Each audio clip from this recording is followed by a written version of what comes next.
episode, as the title indicates, we'll be talking about evaluating whether your kid is ready for post-secondary or not. We'll look at academics, socially, emotionally, life skills, and motivation as the key pillars to understanding if they are ready for post-secondary.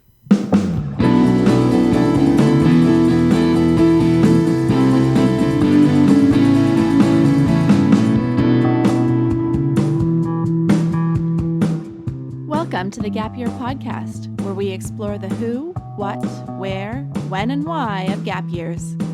It's real people sharing their stories, ideas, and experts diving deep into how you can make the right decisions in order to have a meaningful gap year. This is the place to be no matter where you are on your gap year journey. I'm Michelle Dittmer, your resident gap year expert. Let's jump right in.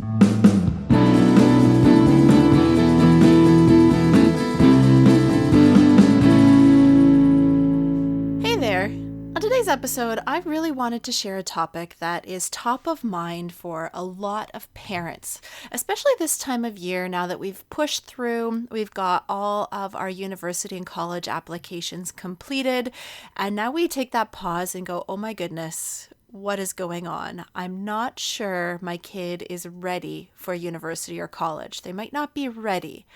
And so this is something that often weighs on our minds and keeps us up at night. And we wanted to really provide you with some resources to help you explore the different angles that you should really look at to determine if your kid is ready for post-secondary.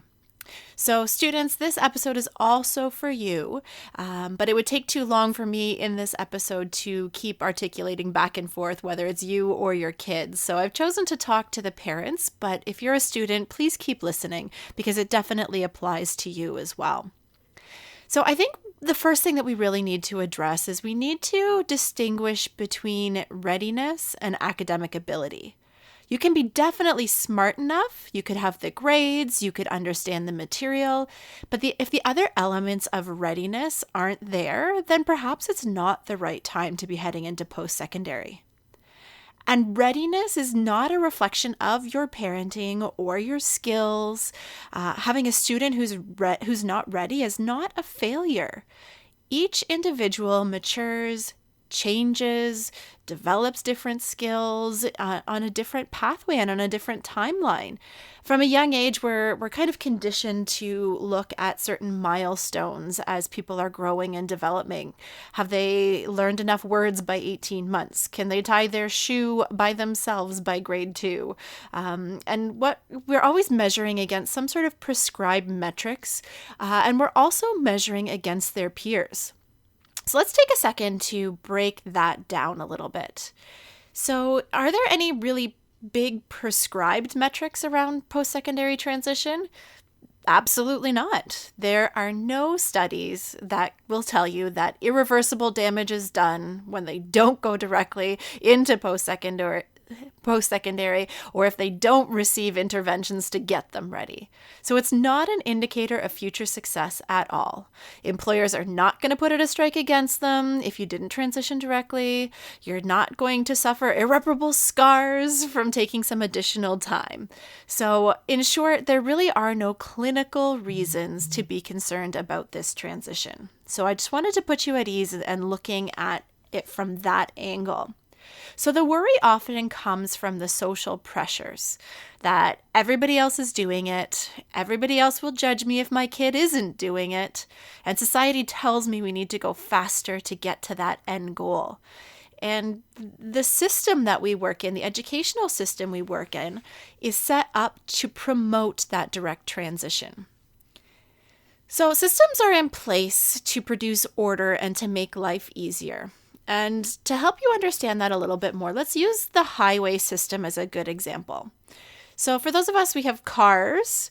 Let's say those are the people. And the highway, we'll call that the education system for the sake of this analogy. To be safe traveling down the highway, you need to be going a specific speed, you need to be going in a specific direction, and you need to be in a vehicle that's equipped for the road. Seems pretty standard, pretty normal. The same goes for the education system. As long as you are in a car that's in perfect working order, you're comfortable going the speed of the other cars, you know what direction you want to head in, and you have enough gas, the system works perfectly. Exact same for the education system. So let's extend this analogy a little bit. Let's say your car has been in an accident. Let's say it's had some sort of trauma and it needs a little attention before you'd be comfortable getting it back onto the highway. Often, some youth have had this experience. Maybe there's been a divorce in the family, or they've lost a loved one in some way, or they have an eating disorder that they're working to get over. So these are some traumas that have happened. And in the same way you would repair your car before getting on the highway, you might need to look at addressing that trauma. You also need to be comfortable going the speed that everyone else is. If you want to go faster or slower on the highway, you're probably going to find another way to get to that end destination. So maybe you're going to take a train or a plane to get there faster, or maybe you want to go a little bit slower and you're going to take the back roads. All three of the ways, the highway, the plane, and the back roads, will get you to your final destination, but it's just finding a pathway that's a better fit for you. Nobody will second guess you or judge you if you're going to accelerate your kid through school, because that's deemed great and very aspirational. But if we want to slow down, sometimes society will tell us that maybe there's a problem with that, when in fact reaching the end destination is actually the overall goal. So it's also important that we extend this analogy to look at what direction are you going in. So if you don't know where you're going, why are you going there at 120 kilometers an hour? People who are wise will pull off that highway, pull out their GPS, call somebody, figure it out, and then when they're ready, when they know where they're going to get back on the highway and head in the right direction. Make sense? Same thing is true for education. If you don't know where you're going, take that side step. Instead of heading in the wrong direction, figure it out, and then step back into the education system. And what about that last one? What about a car running out of gas? Sometimes we've used up all the energy we have and we need to get off the highway to refuel. And there's nothing wrong with our car. We just need more energy to continue going on. And this one is more true than ever for our students. So many people are coming to me explaining that they are feeling burnt out, that they are out of energy, and they want to be successful, and they realize that they need to gas up or they need to recharge their battery before they head on to post-secondary, because they want to be successful. And if they're not putting their best foot forward, then they recognize that they won't be as successful as they could be. So all this analogy is to say that I give you permission to be okay with the potential of not going directly into post-secondary. There's nothing wrong with you as a parent, there's nothing wrong with your kid, and there's nothing wrong with the system. You just need to be able to evaluate if the system fits your kid or if you need to take the back road for a little while. So I wanted to set that analogy, set the tone for some of the actionable pieces that you should be looking for, because I think it's a really important perspective to take. That we have this system, we have this highway, we have this education system, and then we have the cars. And we just want what's best for our kids. And so let's actually dive into what some of those pieces that you should be looking out for to see if you're actually ready for post-secondary. We can start with the most obvious, and that's academic readiness. And this is the one that is measured by all the external evaluators, the schools. So it's the only metric that's societally measured and valued. So what grades did you get? What was the required admission grade? And does that line up? This one is completely out of your hands. All you can do is study and then do your research to find a program that fits your interests and academic measures. The system takes care of the rest. You're either admitted or you're not. So at this stage in the game, this one isn't something that we can really control, but this is the only one that society uses to measure. So the rest of the responsibility to decide if you are ready or not for post-secondary relies on the individual and relies on the family. So being accepted doesn't necessarily mean that you are ready to go to post-secondary. I'm going to say that one more time. Being accepted does not mean that they are ready for post-secondary. It means that they met the academic standard, which was set out by the institution, and that should be celebrated. It's an accomplishment and it's lots of work, and you want the work from the last 14 years of school to pay off. So congratulate your kids if they are getting those acceptances. That's a wonderful stepping stone. But that doesn't mean that they're ready. If they're not emotionally and socially ready, or if they lack the life skills to be successful in a new environment, are you really setting them up for success, or are you setting them up for a more challenging experience? So let's say the system has deemed your kid academically ready. Now, how can you test to see if your kid is mature enough? So maturity is an overarching term that I hear a lot of parents and a lot of students articulate as the overarching theme. My kid isn't mature enough, or my kid isn't ready. And when I talk about it and when I work with these families, we really break it down into 4 different buckets. So are they emotionally ready? Are they socially ready? Do they have the life skills? And do they have the excitement and motivation? So those are the 4 buckets that I want to talk a little bit about. The first one is emotional readiness.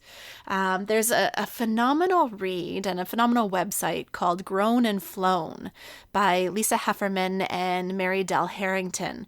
And I'll link to that in the show notes. But they have a great summary on their website. And some of the words come from them, but these are the same conversations that I have with the families that I work with as well. So you should definitely check out that website, but I'll give you a really nice summary here if you don't have the time. So let's look at that emotional readiness. So how are they going to how do they currently handle their challenging emotions? A lot goes on in the later teen years. There's heartbreak. There's failing driver's tests. There's lots of things that can happen that can be terribly emotionally unsettling. So can they emotionally regulate themselves, or how much support do you need to provide in these situations? And that's a great measure to take a look at some of those experiences that they may have had and see what level of independence they have with their emotions. And this isn't to say that you are not supposed to be there to support them or to listen to them or to provide emotional guidance, but in the event that you were unavailable, are they able to process those emotions and then adjust their resulting actions in an appropriate way? When they're off at college or university, they'll have a smaller support network, or at least one that's not right there at their beck and call all the time to step in and support them in those emotional ways. So they need to start to have those skills in order to grow a little bit and to become more independent and a little bit more stable emotionally, so that they can lead a productive life, and a challenging situation that gets their emotions all fired up doesn't lead them down the garden path or into a situation that they can't get themselves out of. So my tip here is to take a look at some of the challenging things that they might have experienced recently, and how well did they navigate that emotionally, and how much external support did they rely on. The second pillar is to look at, are they socially ready? So do they know right from wrong, and can they stand up to peer pressure? And these are big concerns as a parent throughout the teenage years, but it becomes more acute as we look at sending them off into the next realm. They're no longer the big fish in a little pond. They become, once again, the little fish in a big pond, working and living with folks who are older than them and have a couple more years experience on them. So I think a better way of framing this is actually to look at, can they assess the risk in situations? So can they look at a new situation that they're coming into and be able to take a look and see, what is the risk involved in this situation, and how is my choice going to impact the risk that I am going to be putting myself in? Risk is not a bad word, and we'll hear from Jane. I believe she's scheduled to come on next week talking about how important risk and safe risk taking is for development. But does the young person have the ability to take a look at a situation and figure it out? So in university and college, there's going to be new situations, new freedoms, and new choices to be made. And this may sound very basic, but you need to know, do you trust them? And almost more importantly, do they trust themselves to make the right decisions? I think if we take that one step further, so if they make the wrong decision, or if just in general they're struggling with something and they need to reach out for help in any way, whether that be academic support or medical support or social support, do they recognize when they need to call in some additional support, and can they find the right support systems? So you can be looking right now for how your young person behaves in novel situations and thinking about that trust factor. Are they making good decisions? Also, when they're looking for help, this would show up in high school, perhaps seeking out a guidance counselor or a coach, or talking to their parents or a trusted peer or a trusted adult around social pressures, or even something as simple as requesting to go to the doctor when they're sick. So can they identify when they are outside of their comfort zone and they need some additional support? I think it's also important from a social perspective to look at their ability to make friends. And this isn't about a popularity contest and them going off into a new environment and making as many friends as possible. But will they be comfortable without their high school besties by their side? And this is something that every person experiences as we move out of that cocoon of high school and move into a new environment. We're going to be put with different people from different backgrounds and different environments, and not the people that we are used to hanging out with. So are they able to make new social connections? And that will be really important for their mental health down the line. Feeling isolated and alone, all the studies are showing how detrimental that can be to somebody's mental health. So being able to check in and see if they're comfortable making new friends or new social connections and helping them to develop those skills will set them on the right path. Jumping into the third element, looking into the hard life skills. And this is something we hear all the time from post-secondaries, that these kids don't have the life skills to survive out on their own. And this isn't just if they are moving out. If they're staying at home as well, they do need to have these skills. Simple things like, do they need to be reminded to eat healthy? Would your kid ever eat an apple on their own, or would they just eat Joe Louis all day long, or pizza pockets? So do they need that reminder to take control of their nutrition? Do they go to bed on their own, or do they need to be reminded to get enough sleep so that their body can take care of itself and recuperate? Do they do their own laundry and cook their own food? Maybe can they make their own doctor's appointments or schedule meetings with somebody in the outside world? Or are these things that as a parent you are constantly doing for them? So these things can be learned rather quickly. So even if the other indicators are saying that they're ready and this one is lacking a little bit, you can start to develop these skills right now, and they may be able to acquire them before entering into post-secondary. But these are things that as a parent, you have to be comfortable pulling back on and encouraging them and equipping them with the knowledge so that they can develop the skills. So maybe you need to have them cook alongside you for a couple weeks before you ask them to make meals for the family, or maybe you need to show them how to do the laundry.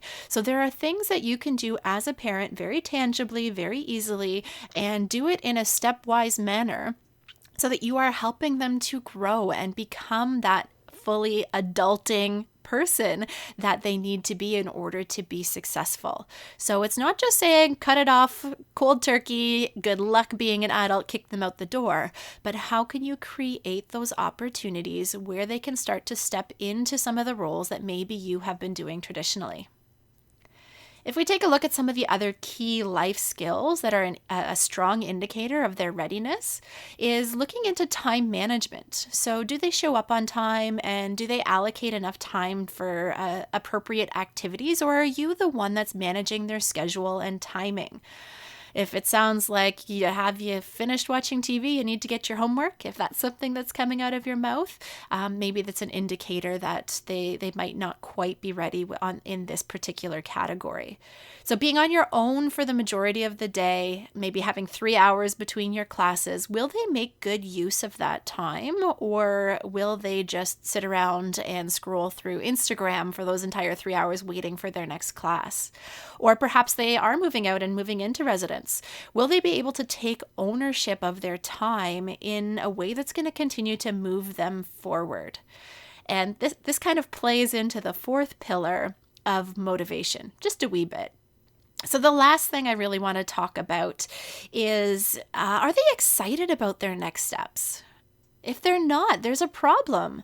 They need to be excited and motivated by what's coming up ahead of them. So looking at who did most of the research into the different schools, into the different colleges and universities, looking at who filled out all of the paperwork, all of the applications, who scheduled the campus tours. If it was not coming from the young person themselves, if you as a parent were doing these things, I would suggest that this might be a lack of enthusiasm that might perhaps carry forward into their studies once they've entered into post-secondary.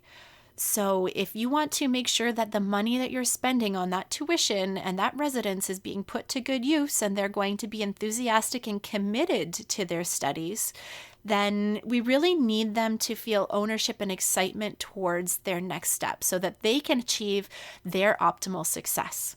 So if this was not the case, then it might be worth taking pause or having a conversation with your young person around their readiness for and their interest in heading into post-secondary next year's.